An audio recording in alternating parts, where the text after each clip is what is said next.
Scott just made the point. Thomas Jefferson, Seems to be a lot more secure, not just. French stewardesses are too hot for the Islamic Republic of Iran. Well, maybe that's not saying a whole lot, but the lifting of sanctions and the return of Air France flights to Tehran has fueled tensions between female flight crews and airline management. And you might not guess just who is sticking up for freedom of religion. I'm Steve Green. This is Trifecta, and with me now, your Trifecta stalwarts, Scott Ott and Bill Whittle. Gents, here's the story as reported by Time magazine. Union leaders and management for the flight company are meeting Monday about objections to a memo telling female flight attendants they must wear the pants version of their uniform rather than the skirt option on flights to Tehran, as well as a loose-fitting jacket and headscarf before exiting their planes. Union leaders said that the headscarf mandate infringes on the attendants' personal freedoms and qualifies as being told to wear an ostentatious religious sign, which is illegal in France, although I should mention that those are mandatory in Iran. Now, these uniforms, they're not risque.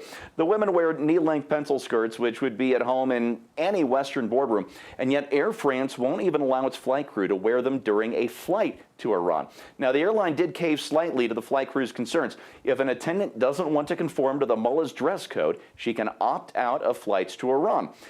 Scott, is Air France showing good manners for their new host country, or should the airline have stood up for the religious right not to go fully covered?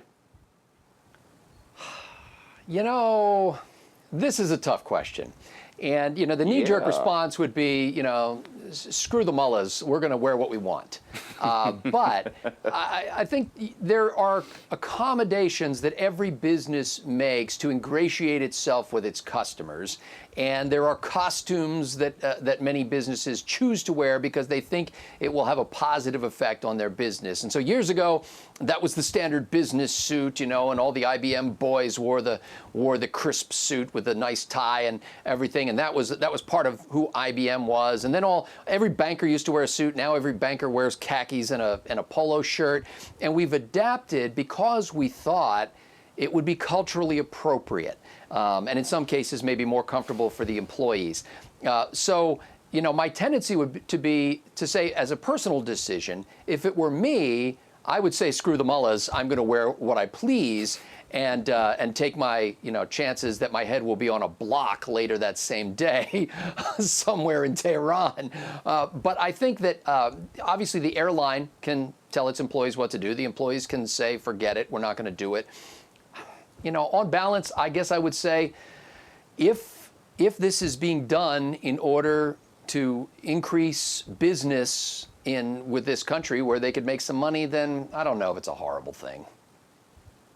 All right, that's fair enough. What I found, though, most interesting about this story is that it was the union and not management standing up for individual rights and for religious freedom.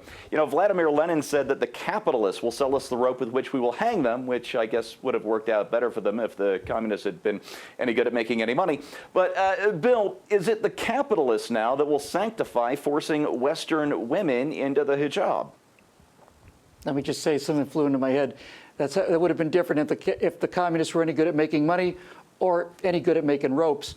I'm going to kind of come down with Scott on this issue because it's not quite as clear as it seems. You have a right, I suppose, the Iranians have a right to say what their cultural standards are going to be. And as long as look, if we were talking about on the plane, I think on the plane, this is a no-brainer. I think on the plane, the Air France flight attendants get to wear whatever they want to. They get to wear their dresses. They don't have to wear a headscarf. If they're on the plane, they're on the plane.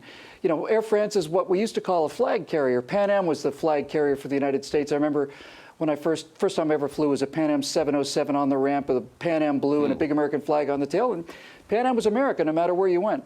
So on the plane, I think this is absolutely, entirely what the flight attendants want to wear.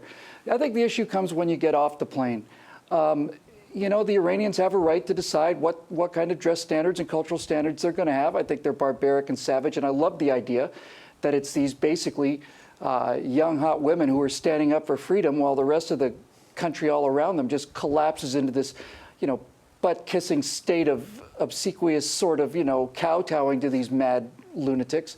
So I like that a lot. I suppose on some level you can say, well, if you want to get off the plane and go out into our country, you got to wear what we got to wear. Part of me wants to just say, you know what, why are we even flying to this place? Why don't the Iranians if they want to fly someplace, why not fly Air Burqa? You know, why not just have the Iranian airline go where it needs to go, and they can bring their 7th century savagery with them, you know, on their own dime. I kind of agree with Scott on this. You have to make some compromises where you're going, but just the fact that somebody's resisting this made me happy. You know, I think that's really what it is. Just the fact that it wasn't just yet another kind of assault on the West by these, by these primitive savages that, are infringing upon our awesomeness. Steve, can I throw in Scott? something? Yeah. It just occurred to me that if the female flight attendants want to be successful in having the right to continue wear their skirts, they should get the transgender male flight attendants to demand that they be allowed to wear skirts on those flights, because certainly the company and our entire nation will stand up for their right to wear a dress. That's right. Oh, so many angles to this story I didn't think of. Bill, though, made a great distinction between what goes on in the plane, in the air, and what goes on in Iran, which of course is a sovereign country with its own laws, whatever we might think of those. But you know what, folks? The West's most powerful export, it isn't computer technology or jet aircraft or even the United States Marine Corps. The West's most powerful export is Western culture, or at least it was back when our elites still believed in Western values. Now, look at these photos. Let's get these on the screen of Arab and Muslim women from the 1950s and the 1960s from Egypt, from Syria, from Lebanon, from Iran, from Afghanistan. These could be women almost anywhere because Western culture reigns supreme, or at least it was the yearning of people almost everywhere. And where the pencil skirt and the business suit lead, peace and prosperity almost always follow. But progressives convinced the world and our own elites that we were engaging in cultural imperialism, and that was very, very bad of us. But where the hijab and the burqa lead, repression and terror eventually follow. This week, though, a few women in France, they stood up for their God-given right to be Western women, proud and free. They might not have won as much as they'd hoped to, but that was one smart skirt for a woman, one giant leap for mankind. For Bill Whittle and Scott Ott, I'm Steve Green.